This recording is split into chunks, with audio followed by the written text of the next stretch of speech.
today I'd like to show you how to take peonies to preserve them by refrigerating them so that you can have them come into bloom later and enjoy them months from now. So I'm here in my peony patch, and the peonies this year are just incredible. I've been enjoying these for weeks. There's actually more out here than I can enjoy. They're just simply stunning this year. I don't know why, but something went right in Mother Nature and we're reaping the benefit. So one thing you can do with peonies is you can take buds while they are still closed, prep them up, put them in the refrigerator, and then in several weeks or a couple of months, you can actually take them out, put them in the vase, and they will open and bloom. Peonies are really unique this way. I don't know, there's probably some other flowers that can do it, but peonies are pretty well known for doing this. Now, the key to doing it is to get them at a good stage. What happens is after you prep and put your peonies in your refrigerator, they're going to just very gradually and slowly continue to live, and the buds might even open a little bit. But basically, you're slowing this down to a snail's pace crawl, so that a couple months from now or several weeks or whenever you want to, you take them out, you put them in the water, and they open up, and it will be just like June again. So now obviously this flower is fully open. So this is not, it can't be refrigerated and preserved. It will just fall apart, it will go by. So unfortunately, this is gonna be a loss. It's starting to go past its prime. It's starting to get ready to, it's losing its color and starting to get ready to drop its petals. So I don't feel too badly taking this. I take a lot for in the house. They make the house smell incredible. They look beautiful in there. There's more flowers in here than I could put in my house. But I also don't mind leaving some out here for the birds and the bees. I've got a lot of hummingbirds. So first step here, because what I'm looking at is I've got a couple of good buds on here. I'm gonna actually clip this flower bud away so that we're just left with unopened buds. So the trick to it is there's kind of a sweet spot on the buds that you need to find. And the way that they describe this is when they feel about like a fresh, firm marshmallow. Now, to me, every time I've done this, to me, the feeling is actually a little firmer than what I would call a fresh marshmallow. Fresh marshmallows are pretty squishy, and if you wait that long, they're probably open a little bit too much. You've got a little bit of leeway there, but what you're looking for is that the bud is not too tightly closed. So this one here on the stalk, I am going to leave it. I'm not going to clip it off, and we'll see what happens.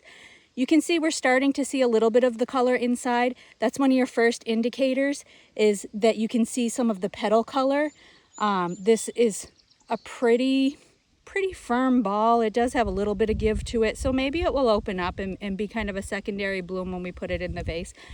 You can see this one's starting to loosen up, and they do say that on these double bloom varieties, that's not uncommon to have a little bit of that, and they might even do a little bit better if they're a little looser that way. So this one looks pretty good to me.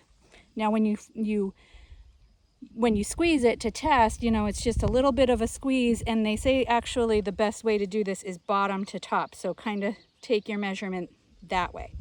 So we've got this one here that looks pretty good, little bit loose, but okay.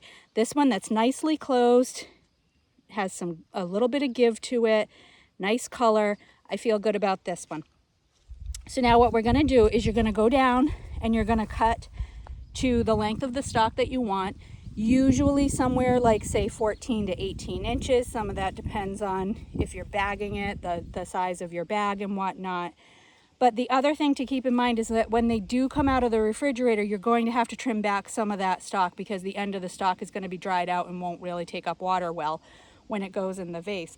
So give yourself a little bit of extra, another inch or two would be helpful. So I'm going to come down here. I'd like to have some options later on. Cut it just like you're taking it up to the vase now. Now here's my stalk. I'm going to take off all these extra leaves.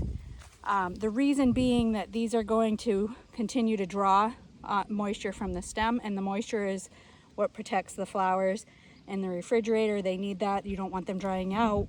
We need some moisture and some life left in them. So I'm pinching off the bottom of those.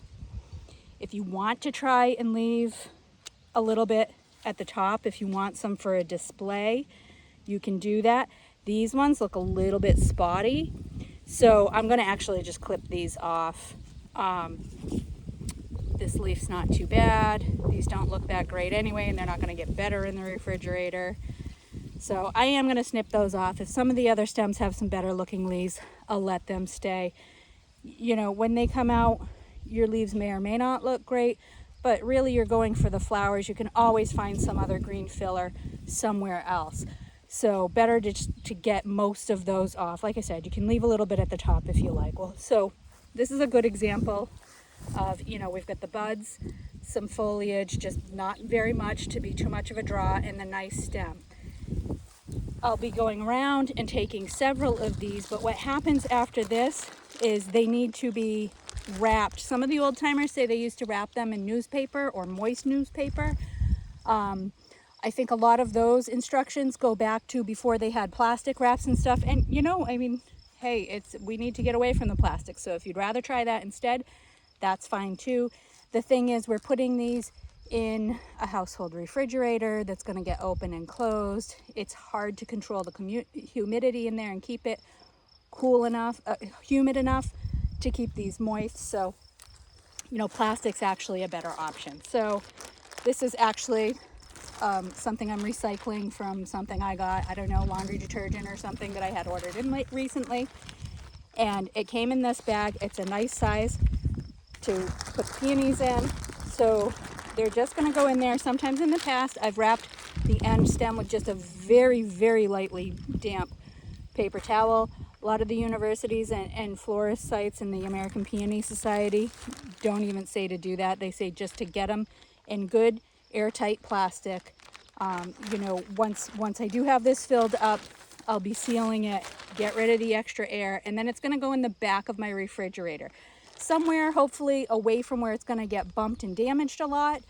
And also the reason to keep it in the back, one, to keep it out of the way and hopefully reduce any damage, but also because it's going to hold a more consistent temperature back there as opposed to your door area that's going to get opened and shut and lose, you know, fluctuate in temperature more. Now, if you have a refrigerator that doesn't get opened as often as another, like say maybe you have a spare food fridge in the basement or something that you're only going into now and again, or a beverage refrigerator in the garage or basement or something, those would be great places to put it because it's just going to reduce that temperature loss or actually heating up and fluctuation. As close to 32 degrees as you can keep it without it freezing is great. You know, 32 is the ideal temperature if you could actually hold it there. Your home refrigerator's probably more likely to be around the range of 36 to 40, which is okay. It just means that it reduces that life a little bit. So the cooler you can keep them, the longer you can keep them, as long as they have enough humidity in there to stay. How long can you expect them to last? Well, you should get at least several weeks, up to say even 6 to 8 under the best conditions. You may be even able to go several months. It might be something that you need to play around with. My advice would be maybe don't wait and try and take all of them for several months, but if you want to see how far you can push it, you know, the only way you're going to know and learn is to try, right? So put maybe a couple different bags in there, take one out, enjoy them in a month and a half, and then see how long you can keep going.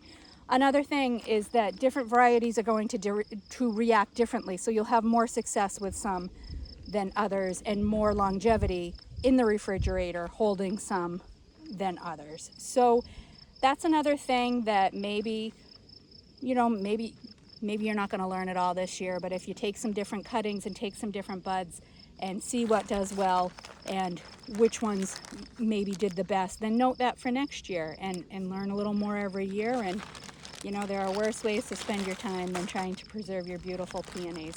So that's it for now. I think you've got the basics of how to do this. It's actually pretty simple. You know, get them prepped, get them in the fridge, keep them there safe. If you think people are going to knock them around, then put them in like a long, large tote to give them a little bit more protection. Other than that, you know, the keeping them cool and keeping humidity in the bag by keeping the bags themselves airtight is the real trick to it. That and choosing your buds at the right stage. So I hope you have some fun and play around with it, and I hope you're enjoying your peonies a couple of months from now. Good luck.